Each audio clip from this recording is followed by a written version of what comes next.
Today we'll continue our Yankees minor league preview with a look at the Somerset Patriots. You are Locked On Yankees, your daily New York Yankees podcast. Part of the Locked On Podcast Network, your team every day. Welcome to Locked On Yankees, which is part of the Locked On Podcast Network, your team every day. I'm your host, Stacey Gotsoulias. Thank you for making us your first listen every day. With me, as always, is my producer, Steve Granato. Steve, what is going on today? Oh, we're continuing our minor league previews. Today we got a chat with Steven Cusumano, second-year broadcaster of the Somerset Patriots, the Yankees AA affiliate. We talk about a ton of prospects, some guys to look out for, and just what it's like in the AA ranks. Don't forget, we also have coming up later this week and in our playlist linked down below, a full look at prospects. We have a whole slew of prospect episodes. So if you're looking for that kind of information, we have it here on Locked On Yankees. But without further ado, let's go ahead and jump to that interview with Steven Cusumano of the Somerset Patriots.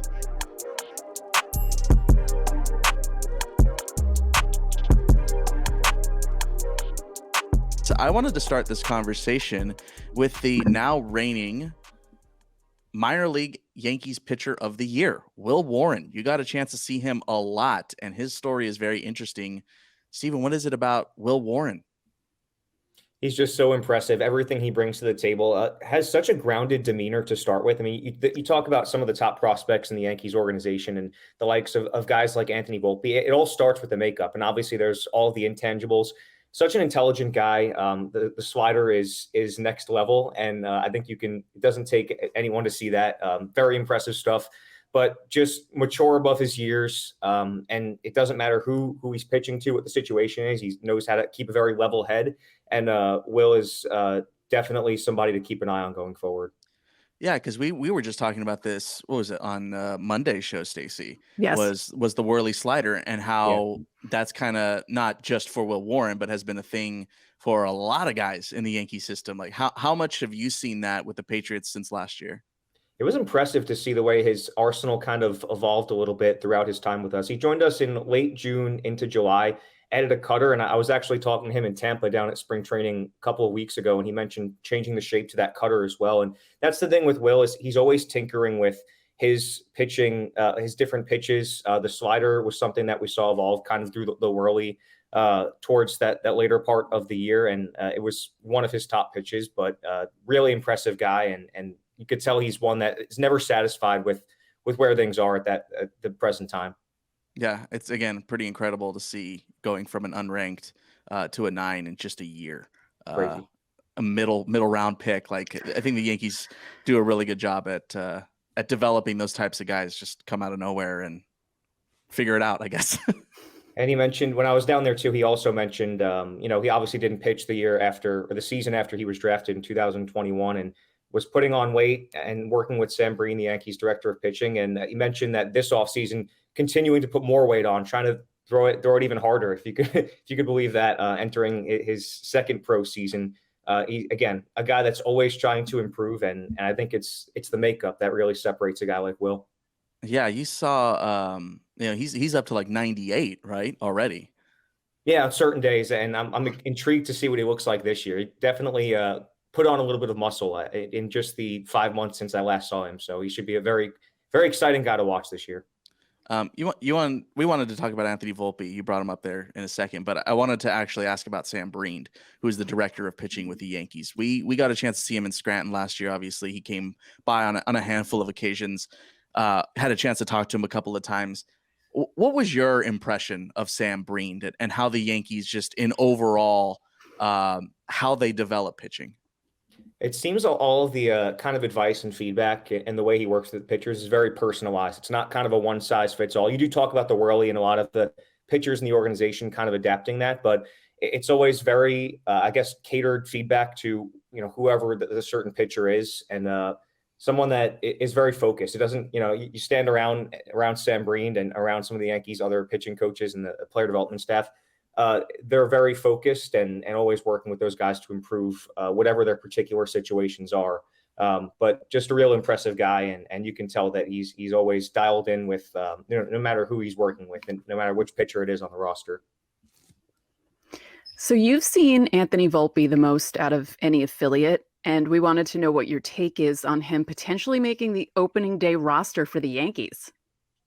I think he certainly could, in terms of his ability. It would make all the sense in the world to see Anthony Volpe on the Yankees opening day roster. With that being said, there's always kind of the layers that are out of your control a little bit. And when you do look at the logjam and just logically seeing Oswald Peraza, Glaber, you look at Oswaldo could play anywhere, obviously, but DJ Donaldson, there's so many names up there to where logically it doesn't make the most sense maybe, but in terms of his ability and what he brings to the table, he's a big leaguer. He's a big leaguer despite playing in only a handful of AAA games. And that's exemplified by the way that he's rubbed off on his teammates in the clubhouse at Yankee spring training. You hear the things that Aaron Judge says about him, the things that Aaron Boone says about him. They didn't have to say those things, but the fact that they did and knowing him at such a short period of time at such a young age, it tells you everything you need to know. It's that he's ready. That's one layer of it, but there's also obviously the fact that you do need somewhere to put him, and you can't force him in there. And you look at a guy like Oswald, who's done nothing but good things. He's done nothing to lose that job, specifically talking about shortstop. I think that as long as there's a spot for Anthony, he's going to play and he's going to excel for the Yankees. Yeah, no, I mean, so you mentioned that, he only has a handful of games at AAA, and obviously I saw them last year, about less than a month of AAA ball. And in that time, he came in super hot, first 25 at bats was crushing it, and then really, really fell off thereafter. I know that's not unique, obviously. Guys get hot, get cold, obviously. But when we're talking with Joe Vasile, the Hudson Valley broadcaster, he had mentioned that was something that really happened to Jason Dominguez a lot, was that kind of roller coaster ride. So since you got to see him for, it was like 100 and something games, was that kind of the case with Volpe too? Was it kind of a roller coaster up and down? To be honest, if it was a roller coaster, it started with a very slow and gradual rise, and it just kind of stayed up the entire time. Because he had a handful of productive games the first week or so of the season, but he didn't really kick it into gear until about midway through May, late May, maybe even. But once he got going, he really didn't stop in terms of his numbers with us.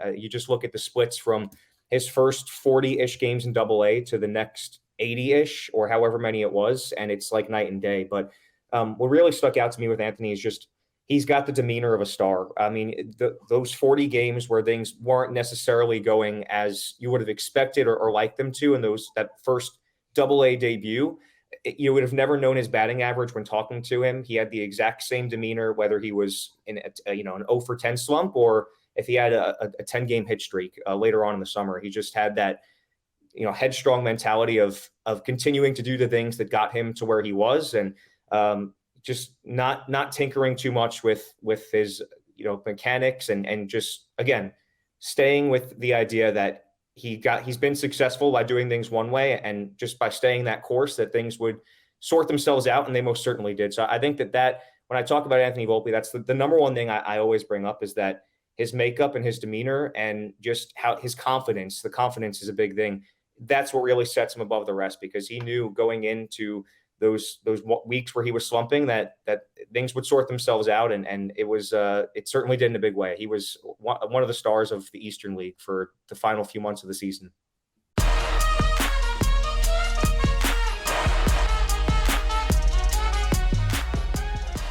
These days, every new potential hire can feel like a high-stakes wager for your small business. You want to be 100% certain that you have access to the best qualified candidates available. That's why you have to check out LinkedIn Jobs. LinkedIn Jobs helps you find the right people for your team faster and for free. So go to LinkedIn Jobs, then add your job and the purple hashtag hiring frame to your LinkedIn profile to spread the word that you're hiring. Simple tools like screening questions make it easy to focus on candidates with just the right skills and experience, so you can quickly prioritize who you'd like to interview and hire. It's why small businesses rate LinkedIn Jobs #1 in delivering quality hires versus leading competitors. LinkedIn Jobs helps you find the qualified candidates you want to talk to faster. Post your job for free at linkedin.com/lockedonmlb. That's linkedin.com/lockedonmlb to post your job for free. Terms and conditions apply.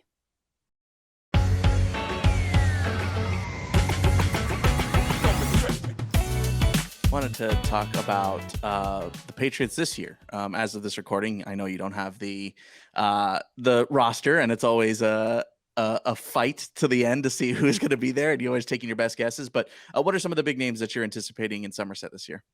Well, it's exciting to think about how, obviously, coming off a championship season, we had a great team from start to finish, led all of AA with 83 wins.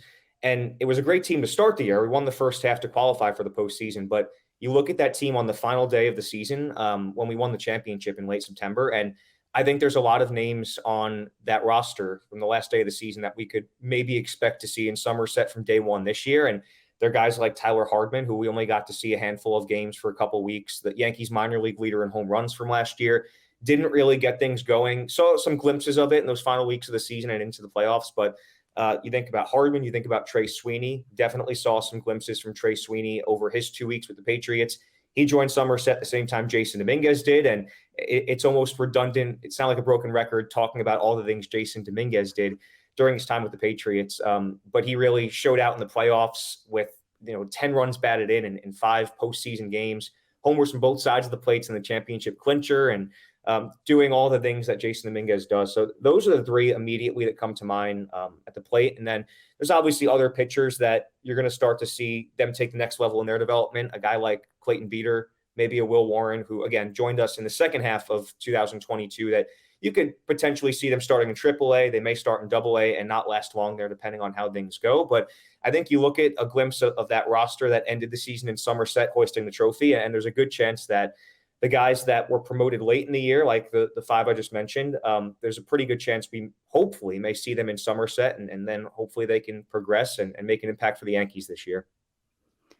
Did any players surprise you last season with Somerset? And can you see, or who can you see as sleeper hits in 2023 out of the players you've seen?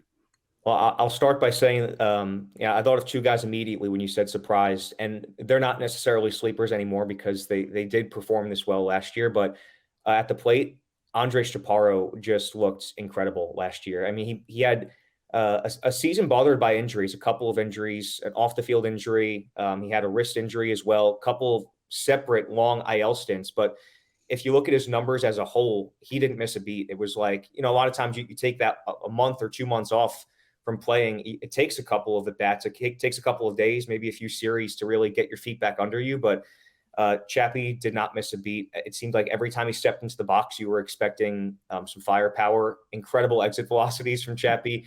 Saw some glimpses of what he's capable of down at third base, a good defender at first as well. But just a guy that when he was healthy last year, the numbers speak for themselves. I think he had an OPS close to 1,000 in the games he did play with AA Somerset. And he was a guy that I'm not going to say he wasn't on my radar to begin last season, but he certainly put himself in that conversation for guys that I was surprised and impressed by throughout the year. And then another one, banking off of that on the pitching end, Carson Coleman was absolutely filthy all of 2022. And he joined us about June after a really hot start in Hudson Valley. But Carson, I think, has earned the right to start in AAA at the bare minimum because that his fastball is just incredible. And he's a guy that I think could be contributing for the Yankees, honestly, early on this season. You look at some of the injuries to the bullpen at the big league level with Trevino and Efros, and obviously trickle down from some of the starting rotation and losing guys like Frankie Montas and potentially Carlos Rodon for however long it may be. I think that Carson Coleman's a guy that if he picks up where he left off to end 2022, throwing the final pitch of a no-hitter to win a championship, you could have made the argument he should have been called up to AAA, in the later portion of 2022. He was one of the most impressive pitchers I'd seen on any team for any affiliate last year, and I expect him to definitely make some waves in the Bronx by the end of this year. I completely forgot that was a no-hitter. I totally forgot game about almost. that. There was only one base runner the whole game. Wow. Incredible. What a way to end the season. Man, that's so awesome. 15 to nothing and a no-hitter. Yeah, you really can't get much better than that. Yeah, seriously. Can't throw it up like that. That's so insane.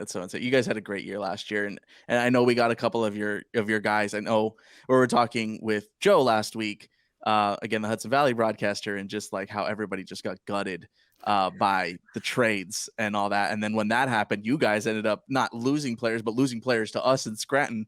We got Sean Boyle, and we got Oh my gosh, his name is totally escaping me. But Mitch Spence. Mitch Spence, thank you, Mitch Yep. Spence. We got Mitch Spence too. So I know we rated you after the Yankees rated us. So super fun times. Super fun. Yeah, and that's a testament to the depth in the Yankees minor league organization. Especially, you trade away that many pitchers between this year and last year. You had guys like Matt Sauer being called up after that from High A, and he had a 17 strikeout game in his, I think it was his third Double A start. It's insane when you think about the guys that were called up late in the year, and then acquiring Clayton Beeter.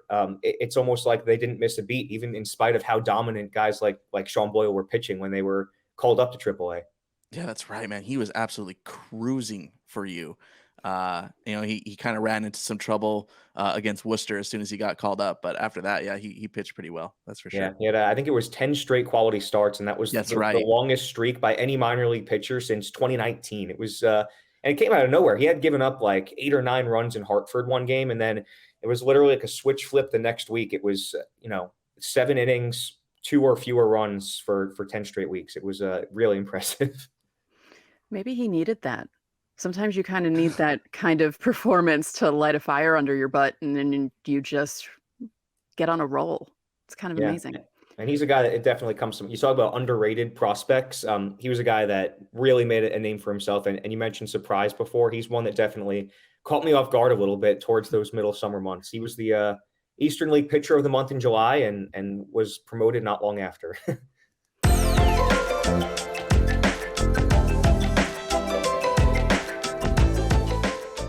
The Built March Madness bracket is here. We know you have a favorite bar or puff, and now's your time to make it count. Go to builtmarchmadness.com to vote for your favorites. I'll be voting for Cookie Dough Puff. And when you vote for your favorite bar or puff, you'll be entered into a drawing where 50 lucky Locked On listeners will get a free box of Built. Not only that, but one Locked On fan will win a 12-month subscription to Built to have Built's best bars or puffs delivered monthly straight to your door. You got to try Built. Built is the best protein bar ever. Seriously, they're so amazing you won't think they're good for you. What makes Built bars and puffs so good? Well, for starters, they're all high in protein, low in sugar, and covered in 100% real chocolate. That's right, real chocolate. So run to builtmarchmadness.com right now to vote for your favorite bar or puff and pick up a box while you're there. You can vote every day in March. So hop in and support your pick.